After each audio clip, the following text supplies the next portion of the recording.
बांसगांव सांसद प्रत्याशी सदल प्रसाद ने चौरी चौरा विधानसभा में लोगों से मांगा आशीर्वाद। जी हां, आपको बता दें, इंडिया गठबंधन बांसगांव लोकसभा प्रत्याशी सदल प्रसाद ने विधानसभा चौरी चौरा में डुमरी कार्यालय से चलकर भोपा बाजार होते हुए शहर के मुख्य मार्गों से पैदल अपने सैकड़ों इंडिया गठबंधन कार्यकर्ताओं के साथ शहरवासियों से अपने लिए वोट मांगा। सदल प्रसाद ने चौरी चौरा पहुंचते ही कार्यकर्ताओं नेताओं में अलग ही जोश देखने को मिला।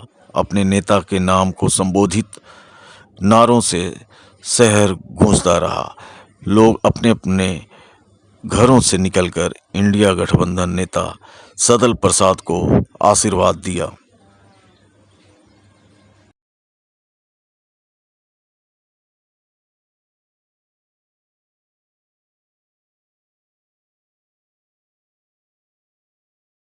यादव सदल प्रसाद जिंदाबाद जिंदाबाद जिंदाबाद जिंदाबाद जिंदाबाद जिंदाबाद इंडिया गठबंधन सदल प्रसाद।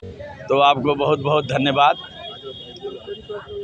मैं संसदीय क्षेत्र की सम्मानित जनता से मैं सब विनम्र पूर्वक यही कहना चाहता हूं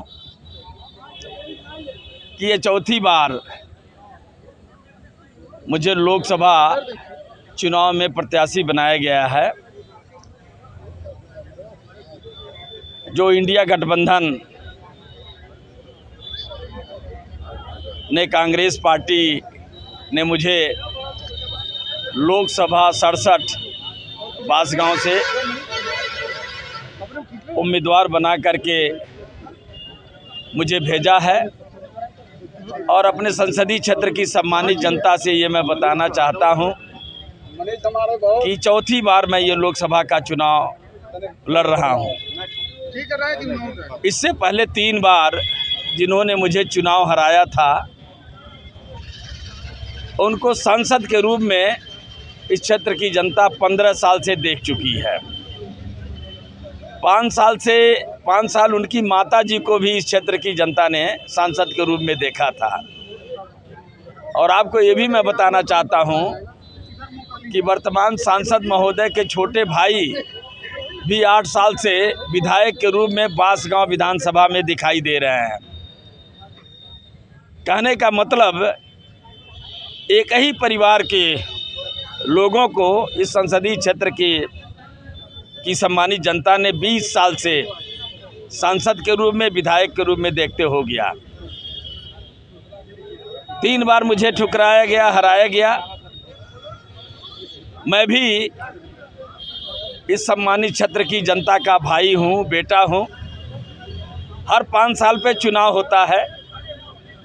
1 साल मेरे जैसे व्यक्ति को भी परखना चाहिए, देखना चाहिए। और मैं आपके माध्यम से बताना चाहता हूं कि 20 साल में सांसद रहते हुए 5 साल इनकी माताजी थी, 15 साल से ये सांसद हैं। जहां पे मैं चौरी चौरा विधानसभा क्षेत्र में खड़ा हूं। चौरी चौरा विधानसभा क्षेत्र का ये जो दक्षिणांचल का जो हिस्सा है, जो द्वाबा क्षेत्र के नाम से जाना जाता है, कई नदियों से घिरा हुआ है। हर साल बाढ़ की विभीषिका को झेलता है। इस समस्या के निदान के लिए अस्थायी मुकम्मल उपाय आज तक नहीं हो पाया। और ये समस्या जैसे चौरी चौरा विधानसभा क्षेत्र की है, वही समस्या रुद्रपुर विधानसभा क्षेत्र की भी है। कमोबेश बांसगांव विधानसभा क्षेत्र में ये समस्या है। चिल्लू पार में बड़े पैमाने पे ये समस्या है। बरहज में भी काफ़ी बड़े पैमाने पे, क्योंकि बरहज समूचा जो है सरजू नदी की चपेट में आता है। बरहज विधानसभा का कोई भी रास्ता चलने लायक नहीं है।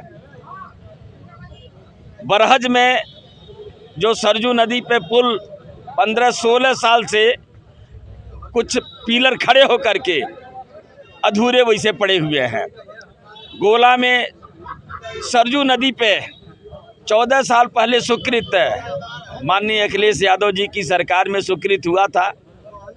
ये गोरखपुर और गाजीपुर की दूरी को कम करने के लिए और ख़ास तौर से गोरखपुर और आजमगढ़ के बीच में आने जाने में सुगमता हो। सारे पिलर खड़े हैं,